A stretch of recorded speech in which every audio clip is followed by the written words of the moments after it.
ସାଙ୍ଗମାନେ ମୁଁ ନିବେଦିତା ୱେଲକମ୍ କରୁଛି ମୋର ଛୋଟ ନ୍ୟୁ ବ୍ଲଗ୍ को ଆସନ୍ତୁ ଦେଖିବେ ମୁଁ ଯାଇଥିଲି ପରିବା ହାଟକୁ ପରିବା ଆଣିବା ପାଇଁ ଆଉ କ'ଣ କ'ଣ ଆଣିଛି ଆସନ୍ତୁ ଆପଣମାନେ ଦେଖିବେ ଆସନ୍ତୁ ଦେଖନ୍ତୁ କ'ଣ କ'ଣ ସବୁ ପରିବା ଆଣିଛି ମୁଁ ଦେଖାଉଛି ଏଇଟା ହିଞ୍ଚୁଡ଼ ଜାଣିଥିବେ ଏଇଟା ସବୁ 20 ଟଙ୍କା ନେଲା ଏଇଟା କଞ୍ଚା କଦଳୀ ଇଏ ବାବାଲୋ ଇଏ କିସରେ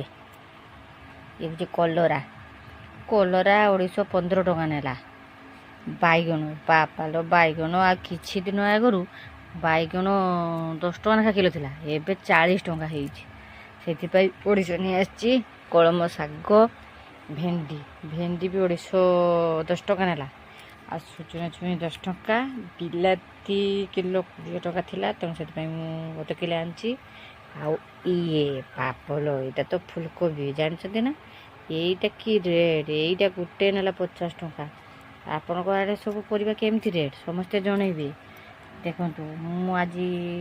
ସୁତ ତରକାରୀ ବନେଇମି ସେଥିପାଇଁ ସୁଜନା ଛୁଇଁ କଞ୍ଚା କଲରା ନେଇ ଆସିଛି ୟାକୁ ପକେଇକି ଗୋଟେ ଭଲ କି ବଡ଼ି ଫଡ଼ି ପକେଇକି ଟିକେ ଶକ୍ତ କରିମି ଦେଖନ୍ତୁ କେତେ ସବୁ ପରିବା ନେଇ ଆସିଛି ଆଲୋକୁ ଝାଳ ତ ମୋତେ ପୁରା ପ୍ରବଳ ବୁଡ଼ିଗଲାଣି ଦେଖିଲେ ତ କେତେ ସବୁ ପରିବା ନେଇକି ଆସିଛି ଆଉ ରେଟ୍ ବି ତ ମୁଁ କହିଲେ ଶୁଣିଲେ ଆପଣଙ୍କ ଆଡ଼େ ସବୁ ପରିବା କେତେ ରେଟ୍ କମେଣ୍ଟରେ ଜଣେଇବେ ଦେଖିଲ ତ ମୁଁ ଆଣିଗଲେ ତ ଝାଳ ପୁରା ବୁଡ଼ିଗଲାଣି ଆସିକି ସେ ଢାଳି ପକେଇଛି ଯାଉଛି ସବୁ ଗୋଟେଇକି ରଖେଇବି ଆଉ ଆପଣମାନଙ୍କୁ ମୋ ଭିଡ଼ିଓଟି କେମିତି ଲାଗିଲା କମେଣ୍ଟରେ ଜଣେଇବେ ଆଉ ଆପଣଙ୍କ ଆଡ଼େ ପରିବା ବି କେତେ ରେଟ୍ ଅଛି ମୋତେ କମେଣ୍ଟରେ ଜଣେଇବେ ରହୁଛି ଜୟ ଜଗନ୍ନାଥ ପୁଣି ଦେଖା ହେବ ନେକ୍ସଟ ଭିଡ଼ିଓରେ।